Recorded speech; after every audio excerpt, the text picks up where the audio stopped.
I kind of have this thing where like if I love the sticker, I'll buy two, right? Where I'm like, I'm gonna save one and then I'm gonna stick the other one.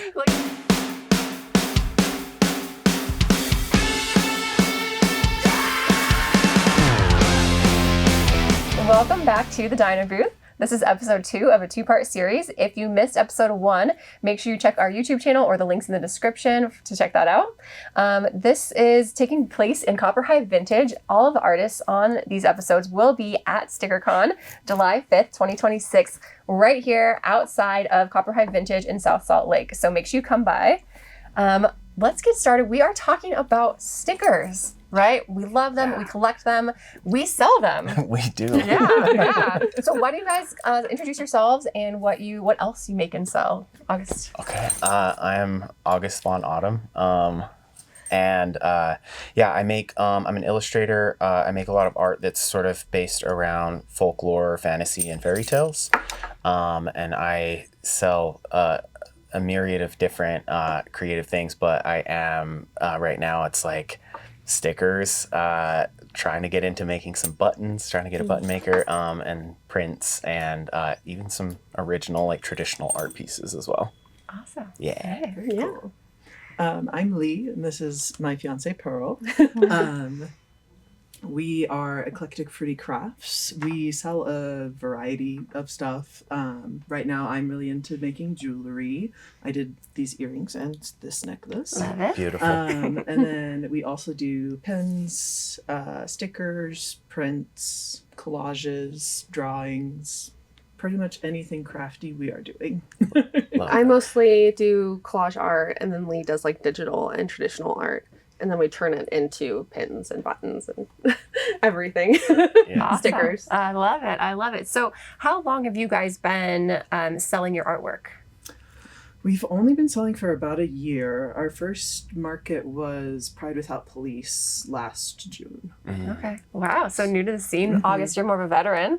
Yeah. Well, I very first dipped I started selling in 2006 was like when I first started selling art. I was like an airbrush artist back then, and then went through so many different renditions of myself, and I took a break, sold vintage for like the past 10 years, and am now just getting back into like selling art again. And my first like venture back into selling art was like last StickerCon, so it was like Woohoo. yeah.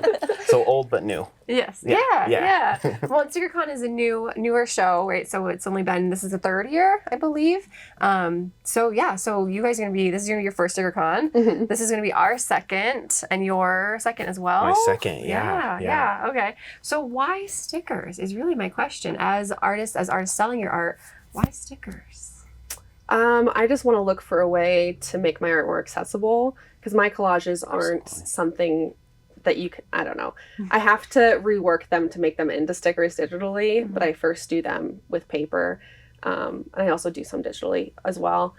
And I just want to make it so that it's something you can put on your water bottle or laptop, because you can't carry a print around all the time.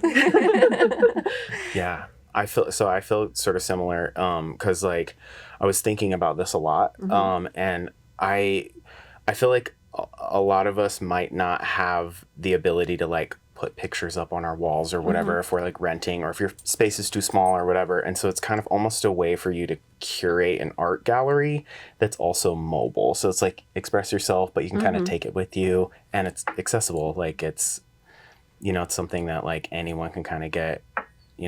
Some art can get expensive and whatever, but stickers are kind of a good way. And it's like, I want to say it's low committal, but trying to figure out what to put a sticker on is very hard. An issue, right? Do you stick your stickers on things, or do you save them, right? I think have a like sticker paper book, so you can like save stickers if you don't know exactly where it's going. Yeah. And that's been really helpful with the non-committal I've stickers. just got one of those for our daughter Juniper because Nice. we have so many stickers. So I was like, oh, this like you can like stick it, but then you can peel it and like put it on something. Yeah. I've tried really hard to be like, I'm gonna use my stickers. I'm not just gonna like hoard them. So I've been like trying to put them on like my sewing machines or like items that I know I'm gonna like have longer. Yes. Because the water bottle is a hard one to commit to. I go through water bottles, like I drop them, I break them, I ding them, right? Yeah. But then at the same time, you have your comfort water bottle and you carry it with you everywhere. And I love seeing that art. It's like, it brings you so much joy, right? Having something that's another artist made, especially when it's one that you met at a market, at a show, someone that you met in person, and you're like, oh, I love your stuff. I want a piece, like, almost like I want a piece of you that I carry with me, right? And then it's fun because then it gives you like a connection point with other people because then they're like, oh, who, you know, I know that artist or whatever. And, you know, I like that. It creates community before you have a chance to even meet someone. And I love that. I love that. A coworker who had a Boy Genius sticker, and I was like, thank God someone's gay. So good. So good. But or to recognize fandoms as well, right? Like we were talking about Ghibli before we even got started recording, and it was like, I have Sprite stickers, and I know other people have recognized them and be like, oh, I love that. Yeah, I've been really trying to just put my stickers on something immediately, or I just hoard them. And the cool thing is you can just buy them again. I had a sticker that was peeling off on something that was using my iPad. I put it on the crease and it was just falling off, so I just went and bought the sticker again and put it on a better spot. Brilliant. Awesome. I kind of have this thing where like if I love the sticker, I'll buy two, right? Where I'm like, I'm gonna save one, and then I'm gonna stick the other one. Like a true collector, right? You have the one that you keep in the box, you don't open. Exactly. Yeah. Exactly. You don't want to devalue it. So, yeah, I'm like, because again, like if it's accessible, it's like if you could get two of the same sticker and like you know, under $10 or $10 or whatever, it's like, I guess I'm getting two. Definitely could have used that. We had an apartment fire. Oh no. Was that last year or 2 years ago? Yeah. Can't remember. But Not we had last Christmas, but the Christmas before. we had to replace a lot of things that had stickers that we loved. So Oh no. Dang. But it was It's good to easy know. to get the art again. yeah, for sure. Yeah. Easily replaceable, at least the Yeah, stickers, right? Yeah. Sure. So do you, because I have very clear memories of like collecting stickers even as a kid. Do you remember maybe not your first sticker, but like that first like collection or when you first started getting into stickers? I had a huge binder full of sticker sheets that me and my younger sibling collected, and we'd like, I don't remember using them often, but we had a big collection of them. Yeah. Question is, do you still have it, you or your sibling? I don't know. My mom that might would have kept them. That would be That would my be mom- the find. Yeah, that would be. My mom is where I got all of my like craftiness from, and so she might have a lot of the stickers that we Dang. lost. I remember my first ones were from my grandma because she was a scrapbooker. And that's where I put all of my stickers in my journal because I can see them all the time. And I think I used my sticker. I didn't really... I do save a lot of the time, but when I was younger, I was just using them. And I'm trying to do that more as I'm older. It's just using them because it makes me happy. But yeah, I think it was like scrapbook stickers from her, and I'd like put them in my journal and like notes to friends. Yeah. I feel good about that because I hoard so many stickers. I want to stick them on things, and I have this idea that I will, but I don't know. I just don't. But yeah, I think so. I don't remember what my first stickers are, but they were definitely from the sticker machines that you like, you know, put the quarters in and like the little cardboard thing. It was like a mystery, you know. Open it. What is it going to be? Yeah. And sometimes like you'd put the quarters in and it would be all the cool designs, and then you'd put it in and it would be like something that wasn't even displayed, and you'd be like, what's going on I here? have that luck. It's insane, especially with like Smithski's and stuff. I always get the surprise one, and I don't want the surprise. I want what's listed. Yeah, and then yeah. I get something random, like what the heck? Why? Yeah. Never the one you want, right? Yeah. And I can't remember what my like first sticker is, but I do remember that one of my most prized stickers was this like it was an Austin Powers sticker.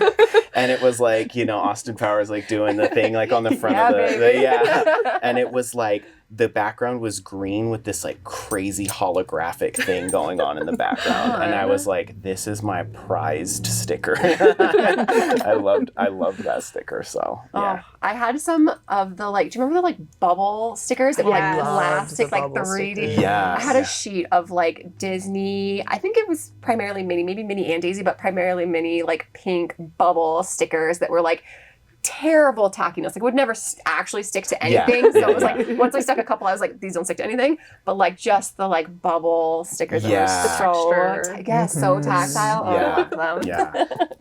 Yeah, that's a good. Yeah. The texture of those were fun. Yeah. I love being able to feel art. Mhm. Absolutely. So when you're designing stickers for your business now, what kind of thought processes do you go through? What's your inspiration? How do you come about creating your sticker designs? Usually how we do it is we try to work off stuff that we like have already in prints and like how can we turn this bigger piece into something small that someone can take with them. Yeah. I've been earlier today even cutting out some of the stickers that we want to make for StickerCon, just like out of their big art piece. Okay. Yeah, I have collages, and I'm not making my collages in the mindset of I'm going to sell this art, because it's usually for my journal. That's when I started collaging, and I've been turning some of my journal entries into prints. And so I have to like digitally go in and take the pieces that I like the best and make it into like a circle so that I can turn it into a sticker. So I'll just take my favorite pieces out of these, the art, and then I'll make it into a sticker, and I'll like pick ones of yours. Like, oh, that's really cute. I want that on my water bottle. So you need to make it a sticker. It's really selfish because I want it as a sticker. Yeah. So I'll just do what I want, and then hopefully other people like it too. Yeah. No, Derek says all the time, he's like, I make it for myself and other people like it great, but really it's for me. Yeah. That's how I am with the bumper stickers that we have. We have a lot of bumper stickers, and almost all of them are on my car That's so because cool. I made them for myself. Yeah. Yeah. I feel like I definitely think of it from kind of a design standpoint of like what is going to feel like you can see it or like identify it from like a certain distance or something. So I am kind of like thinking about that. Like, is this going to translate to a size that's like manageable? Because I did print some stickers last year of this one design I made, and it was like so small that it was like, I don't, no one's not gonna understand what this is. So I definitely like, that's something on my mind is like, is this going to translate like from a distance? Right, Is it going to be like pleasing and stuff? And I think when I'm picking my sticker designs, it's like thinking about how they'll look together, like when I display them, like like if there's too much of one color or too much of like a texture or something like that. So I think my approach is very like design based, I guess. Yeah. So Yeah, but it's interesting that you come from different perspective, because Derek will also often make designs and then be like, oh, that could be a sticker, right? Like go from the big to the small. But yeah. I like that you're designing intentionally, almost like sticker collection as part of your brand. Yeah. Yeah. Yeah, I have a few that are more manifestation type of things that I was trying to tell myself. And I want that as a sticker because I want to be able to see it and be reminded of. So I'm like, what do I want to see every day and remember? And so that's kind of how I love that, like your too. mantra. Stickers. Yeah. Yeah, I love that. Yeah, and I think also kind of what we were talking about is like it's a connection point. So I'm like also on a selfish level, I'm like, okay. It's like I just I'll like make a design and I'm like, ooh, I want to put this on something so that maybe someone will like connect with me over like one of my nerdy fandoms or something, So yeah, there is a level of selfishness that goes into it for We sure. have a sticker that I don't even like the podcast. You like the podcast, and I think we just have it so that you can talk about the podcast. Recognize it. Incredible. Yeah. I have a couple that are very niche little fandoms. But when people see it, they're like, "Oh and my I gosh!" get so excited when someone recognizes it. There's something special about that when you do something and someone's like, oh, I appreciate this, and then you're like, we're best friends. Yeah, it sucks that I just want to give it to them for free. Yeah. Yes, take it. Yeah. You like the same thing You're that I the do. one out of like 20 people who like Welcome to the club. Insiders only. Yeah. So aside from fandoms, where else does your inspiration come from? for me, it's definitely like a lot of like fantasy and folklore and like cartoons. Well, that's I guess that's more fandom stuff. But yeah, it is. It's and I guess even drawing from like anything that's fantasy based. And I feel like a lot of the stuff I do, it's like I'll take the essence of something, but kind of like my interpretation of it isn't necessarily like a direct line to the thing that I'm being inspired by or something like that. So I think a lot of my inspiration comes from, like fantasy, folklore, magic, you know, anything that makes me feel otherworldly, I guess. Yeah. Very cool. I feel like a lot of my inspiration comes from like nature and like the experience of my life as a queer fat person. I have a sticker on my water bottle that's fat and proud. Because I with my art, I want other people to feel seen, especially people who are like me. Yeah, I love that. It's the same. I like our art is actually pretty different in a lot of ways, which is people are like, where is all this art coming from? Because it's like completely whiplash. But because I like to base it off of my experience and how I like perceive the world and everything. Like more colorful, more whimsical. I want to like spread that to other people, but it's also some of my art doesn't make any sense because it's just how I interpret things. And just like as a queer person growing up in the world that we live in, just how that makes me feel, and then putting that into art and other people feel the same. I love that. Yeah. Well, we've talked about this on our other podcast, but there's such a like unique and special experience being in a booth and having your art and things that you've made and having someone else come up and it's almost like a spark of recognition, right? It's like, oh, this resonates with me and it's something that you made. Like that's such a unique and wonderful feeling. I think that's why we all kind of get hooked and do it, right? It's so raw and vulnerable to be like, this is my feeling. This is from my literal journal. Right. How do This you is like my it? soul. Do you like it or you don't like it? Totally. Have you had, so I know you guys haven't been doing markets as long, but have you had any like kind of special experiences that stick out? Yeah, do you remember her name? There was one lady who came to our booth at, I think it was the Other Side thrift store did like a market, and she saw specifically your print that has a quote about letting yourself exist. And both her and her child were just obsessed, and they bought a bunch of stuff from that market and then later bought stuff on our website.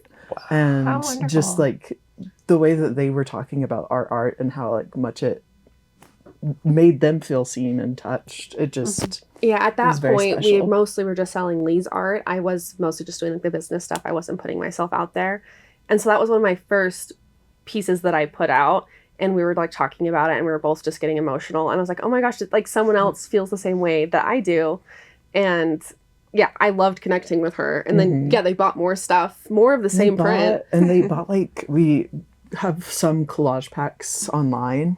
We're slowly starting to bring them into the markets as well, but they bought a bunch because their daughter really loves collaging just like Pearl, which is, I don't know, it was cool. I wish I could remember the full quote, but it's like, I wish I could allow my body, I wish I didn't view my body as something to be criticized or something like that. I wish I just could let myself exist.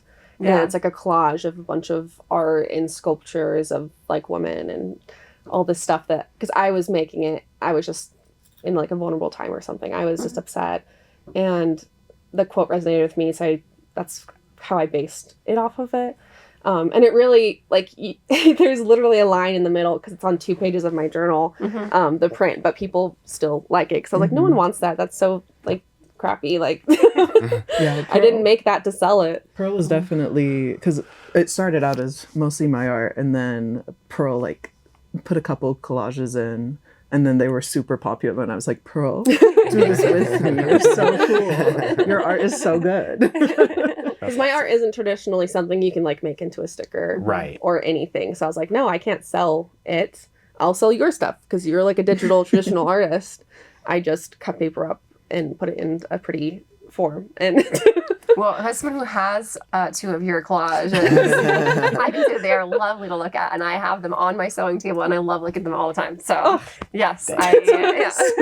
But it's such a great feeling. Like we were talking about that, like when you find someone who connects with your art, it's like you form that connection. It's almost like a mini bond, even if it's just a mini moment. It's just something small, right? Yeah. That like part of you resonates with part of them, and it's that human recognition, right? Like that's my why we favorite make part art. of markets. Like Yeah. obviously when we first started, we're still slow getting out, but like we were very slow.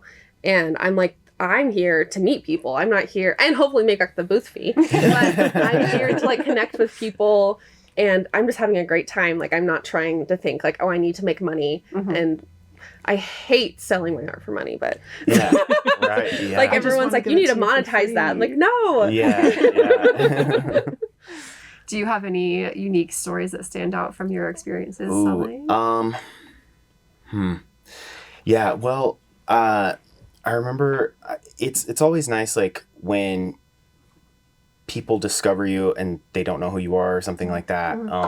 And I remember there was like a friend of mine, their sibling had came from out of town, and we didn't know, like, their sibling didn't know who I was and I didn't know who their sibling was, and so organically they were like younger. It was like a younger kid, and they were like going through all of my art and like went through every single print in the box, which was so cool because I had so many designs, you know, and they were like going through every one, and they were just like excited about every one, and I was like, oh, this is so cool to see, you know, it's so cool to watch.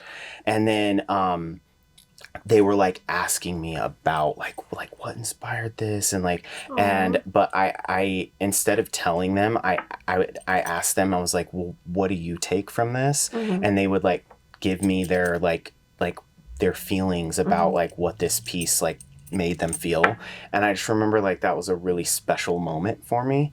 And then they like called their sibling, and they were all excited and stuff, and then their sibling was like, August, like I know August, and so then it was like this really weird moment. So that was, I don't know, it was just like a really cool, I mean, it would have been cool even without that level of connection, but so now I see them every now and then, and I'm just like, that stood out to me. That was like something that was really special to me. That is so fun. Yeah. That's so cool. It is always fun, I think, too, when you kind of like maybe get, I don't want to make us sound old, but like the younger generation, right? Like a younger kid, right, who comes up and is like interested, because you're just like, yes, like I want to, like, it's my favorite thing to talk with kids. Yes, yeah. And like, especially if, I mean, I don't know if they're out yet, but I'm like, that's a queer child. Yeah. And they're getting so excited about our Yes. art. You had at Craft Lake City, the grandma. Was it? I don't know. Oh no, it was at the bazaar. Oh. There was an older lady who came up to the booth while we were setting up and was chatting with me about like queer stuff and like asking about pronouns, and like I think it was that their grandchild had just come out as trans, and they just didn't understand as much as some of us do. And it was just really, it's cool that our booth opened up that conversation, because that's someone who is in relation to a queer person and is wanting to figure out more and like understand better. Yeah. And it was just really cool to be able to be a part of that. Well, and that's such a like good point about art in general. I think that it is like, there is no race, there is no religion, there is no age, there is, right, like it bridges gaps, right? It like brings us all together. And to very cheesily circle back to stickers, I think stickers are such a great way to like make that accessible, right? To Absolutely. like bring your art out into the world, make it accessible to more people. And like we've talked about this, but the other sticker con that we have been to, like you had all the way up from like young kids, right? Like I mean, our daughter was 18 months old, I think, at the last, you know, sticker con, all the way up to like, you know, older gentlemen, older ladies, all ages, right? Yeah. All walks of life that come and like enjoy stickers. Yeah.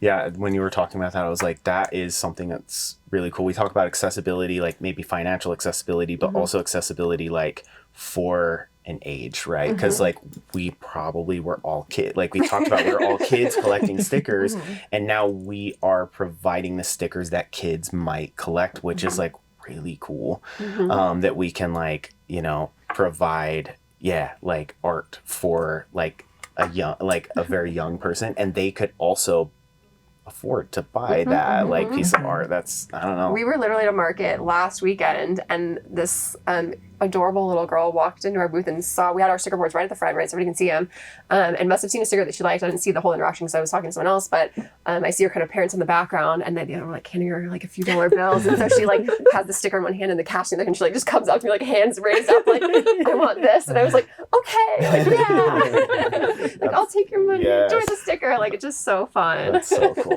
Yeah. So cute. Even like Juniper, our daughter, has a water bottle that we like from the last sticker con and from other events of like got stickers from other booths, and that like it's her water bottle. She gets to pick the stickers and she gets to put them on. But like it's just so fun to me that's like these are our artist friends and their stickers are on your water bottle, and like for her it's just like duh. Like, what are you geeking out about, Mom? That's so cool. That's like, because I remember now it's making me think about when I was a kid and you're like not allowed to put stickers on the wall. Like that was like a thing, right? Like don't put the stickers on the wall. Or like the table or the desk or like whatever. There's like no sticker zones. Yes, exactly. So it's cool that Juniper has like a water bottle to put the stickers on.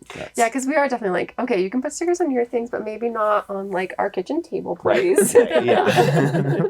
But yeah, I mean, it's just another way to like express yourself and make that connection. Okay, so we are just a few weeks away from StickerCon. What kind of like prep have you guys been? Because this is, I don't want to be like this is a big event, but like this is all about stickers, and we're like stoked for this. So like, what kind of prep have you guys done, or are you doing in for this market?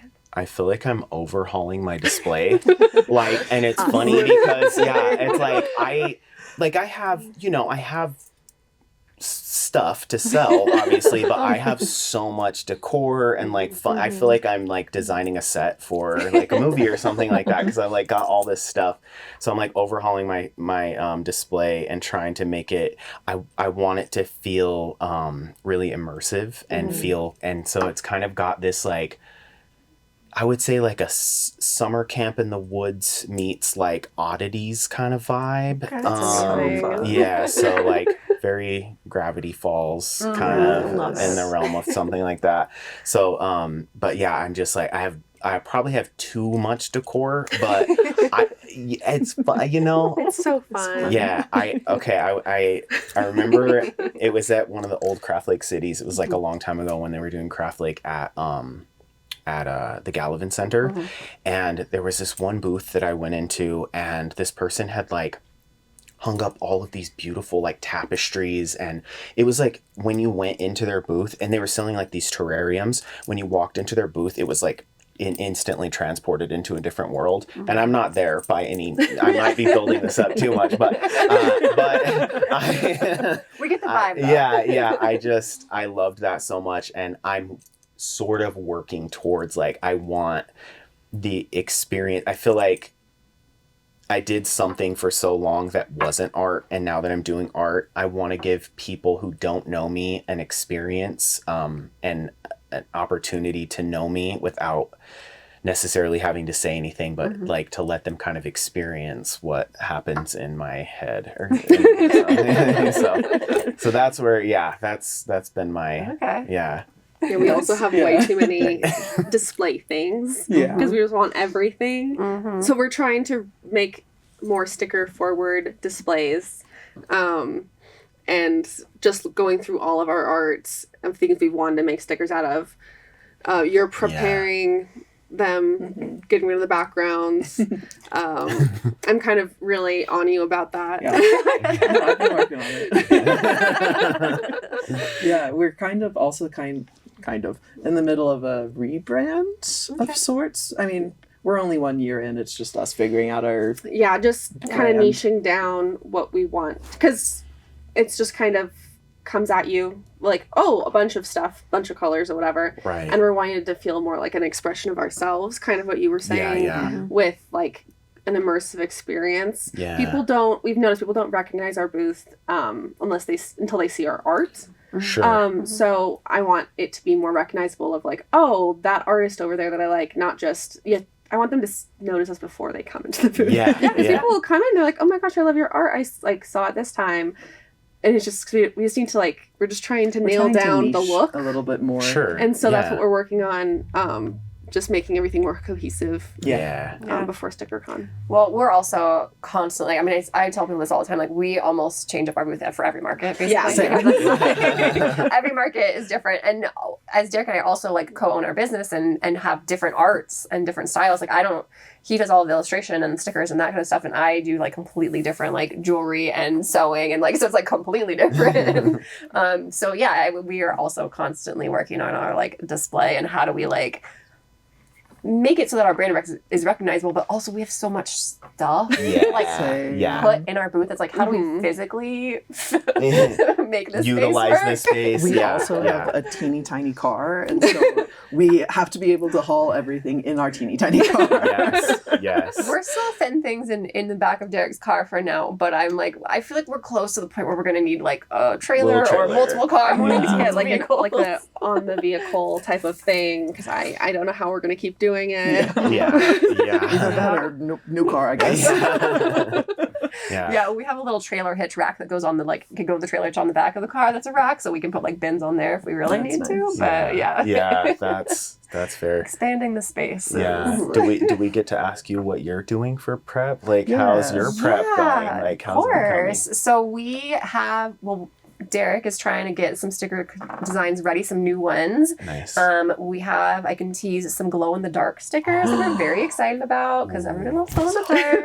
Look, we haven't gotten to the bubble sticker technology yet, but I feel like the glow in the dark is one step closer. But that's on that. So we will have some glow in the dark stickers. And then our new thing this year that we're super excited about is actually doing sticker collabs with other artists. Ooh. So we have 2 so far, but we are always open. Shout out to any other artists who want to, yes, please, if you want to collab with us. We have a dedicated board just for sticker collabs with other artists. So we would love to fill that board with other artists. If anybody, either anybody here or listening, like, yes, please. Yes. Okay.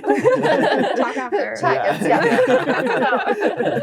So yeah, that's one thing we're really excited about is like getting other artists in our booth as well. Especially because like a couple of artists we work with like either don't sell at markets or are just kind of getting started. So like if we can like also help promote other artists, like it's just like synergy, right? Like it's the more the better. I love that. Exactly. That's what we got going on. Yeah, that's way great. I mean, community is important. I mean, that's what we're talking about, the stickers and create, but like also like the inner community is really important. And I feel like y'all do a really good job at that. I mean, even this, like, thank you for that. Like, thank you guys. Like none of this would exist without all of you. So thank you guys for real. That's way awesome. Yeah. All right. Well, I think that might be a good place to end unless there's anything else that you guys want to talk about. I guess, I feel good. Okay. Well, then please let everyone know where they can find out more about you guys and what you were doing. Our Instagram is at eclectic_fruity_crafts. And then we also have a Shopify. I think it's just eclecticfruitycrafts.shopify.com. We'll make sure we get the links in there. Perfect. My Instagram handle is August Fawn Autumn, like the month and the season, with a Vaughn in the middle. And that's the best place to find me right now. I have some of my like shop and stuff linked at other places, but I feel like that's the best place to find me right now. Okay, awesome. Yeah. I wanted to say we also have our personal art Instagrams on the page. Yeah. Oh, perfect. Great. So you can find you individually. Yeah. But then yours is spruciest.art and then mine is Caterpillar Pigeon Art. But yeah, we also have everything linked in Eclectic Fruity Crafts. Awesome. Thank you guys so much. Thank you. And please make sure, if you are local or not, make sure you come to Copperhive Vintage for the StickerCon on July 5th. 2026. Almost forgot the name. All right, thank you.